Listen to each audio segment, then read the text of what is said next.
No, I'm as old as a statin, so I'm maybe a little bit longer than 5 minutes. Never mind.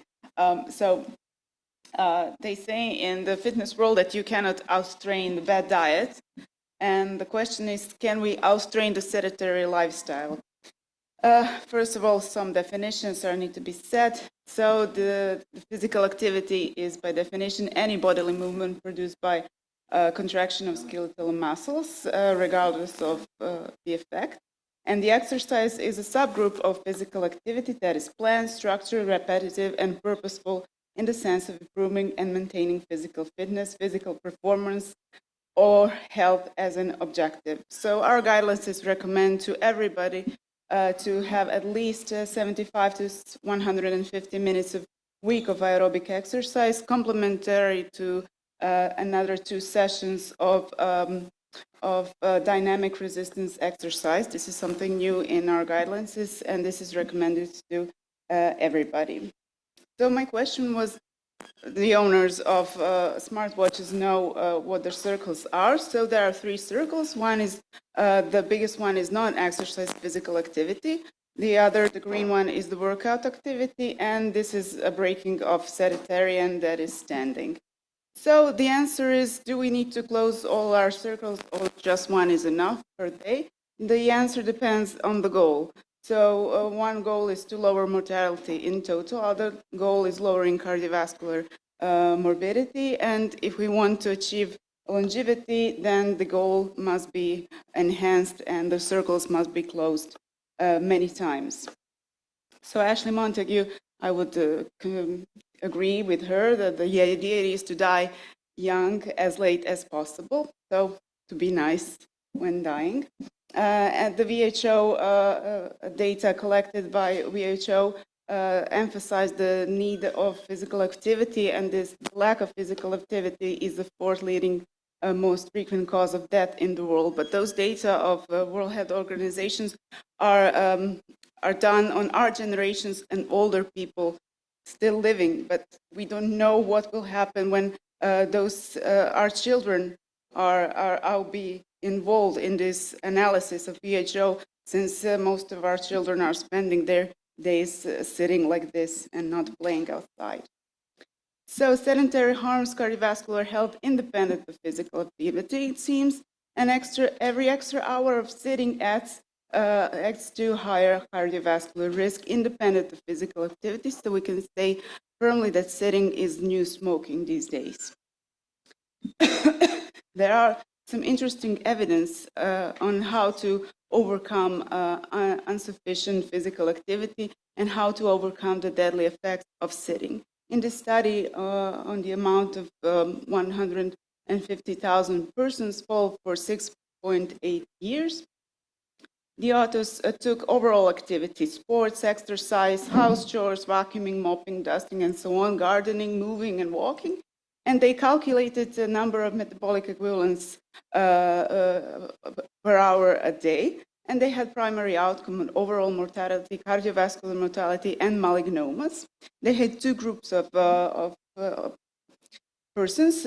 One group was active longer than 2 hours per day, and the second group was less active than 2 hours per day, and they were equally sedentary in the amount of hours spent sitting or resting.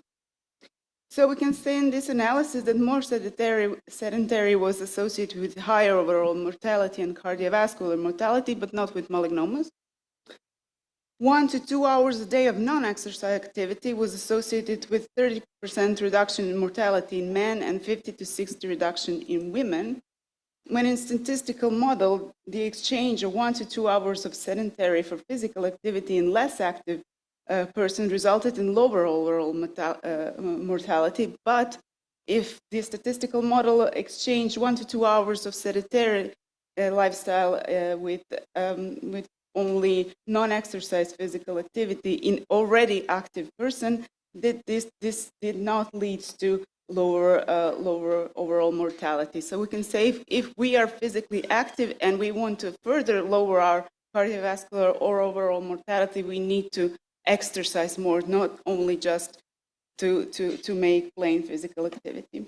This will be interesting to our male colleagues. So the increased mortality risk in men when hours of sedentary were replaced with house chores, but not with gardening. On the other hand, exchange of sedentary hours with gardening for women had no effect on mortality risk. Another study on the same amount of large amount of persons older than 45 with 9 years of follow-up, they divided the examinees in 4 groups regardless of the amount of physical activity per day and the hours spent sitting or resting or sedentarians. So we can see that in those active by the guidelines, more than guidelines recommend, sitting for or resting for 6 to 8 or more than 8 hours a day, it had a similar effect like in those groups not been active enough. So not even higher levels of physical activity per day cannot overcome long sitting longer than 6 to 8 hours per day.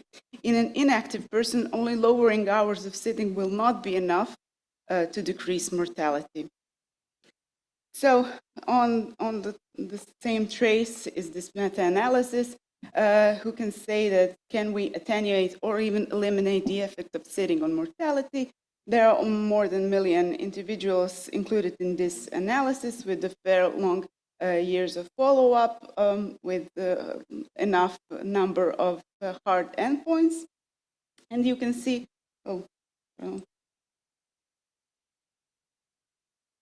And you can see that those in most active quartile had no increase in mortality with hours of sitting. Those most active who sat more than 8 hours per day had far lower mortality than least active, around 5 minutes a day, so who sat 4 hours per day. So they also divided people sedentarily regarding what they did during sitting. So TV sedentary has the worst effect on total mortality because TV sedentarity usually happens in the evening after a meal, so it has a better effect on glucose and triglyceride metabolism as well. But something interesting in highly active persons who are depicted here, watching TV for 1 to 2 hours a day has a beneficial effect on cardiovascular mortality. So if we are a very active person, then relaxing for 1 to 2 hours a day actually maybe has some other effects like psychological effect. And this is the mechanism proposed how this watching TV for 1 to 2 hours a day can actually be beneficial for cardiovascular health.